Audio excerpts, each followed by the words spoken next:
అనేది ఒక వాక్యం. ఓకేనా?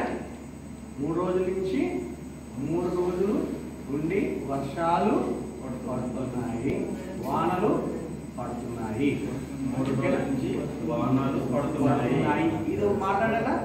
3 రోజుల నుండి వానలు పడుతున్నాయి. ఇదంతా కలిపి ఒక వాక్యం. ఈ వాక్యం అంటే ఎలా ఏర్పడింది? పదాలతోనే కదా ఏర్పడింది. ఫస్ట్ పదం ఏంటి కదా చెప్పు. ఇది మాట్లాడి ఇప్పుడు వాక్యం పెద్ద వాక్యం. ఇప్పుడు ఏమో వాక్యం చెప్పాలో చెప్పు ఒకసారి. 3 రోజుల నుండి వానలు పడుతున్నాయి. ఏం చెప్పారు ఆయన? 3 రోజుల నుండి వానలు పడుతున్నాయి. ఏం చెప్పారు? 3 రోజుల నుండి వానలు పడుతున్నాయి. ఇప్పుడు వాక్యం అంతా వాక్యం అన్నాం కదా. దీనిలో మొదటి పదం ఏంటి? 3. ఏంటి? 3 రాసిన బోర్డు మీదే. ఇప్పుడు నువ్వు నాన్న ఇది మొదటి పదం. రోజుల వెరీ గుడ్. రోజుల నుండి. మళ్ళీ మొదటికి వచ్చాయి మేము. 4వ పదం ఏంటి? వానలు పడుతున్నాయి. అంటే ఇప్పుడు ఈ వాక్యానికి ఎన్ని పదాలు కలిపి వాక్యం అయింది?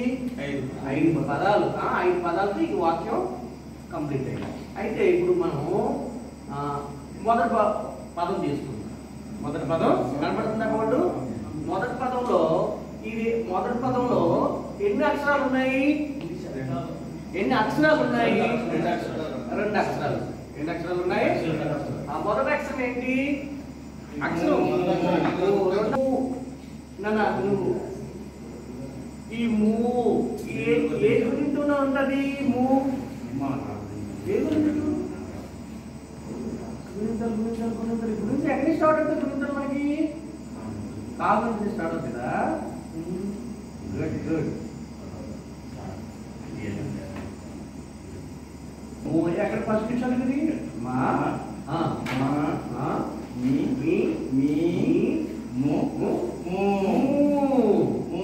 శబ్దం ఏంటి? పొరట అక్షరం శబ్దం ఏంటి? ఇది 2 అక్షరం. ఇప్పుడు మొదటి పదంలో 2 అక్షరం ఏంటి? డు. ఏ గురించి ఉంటది? డు డా గురించి. Very good. శబ్దం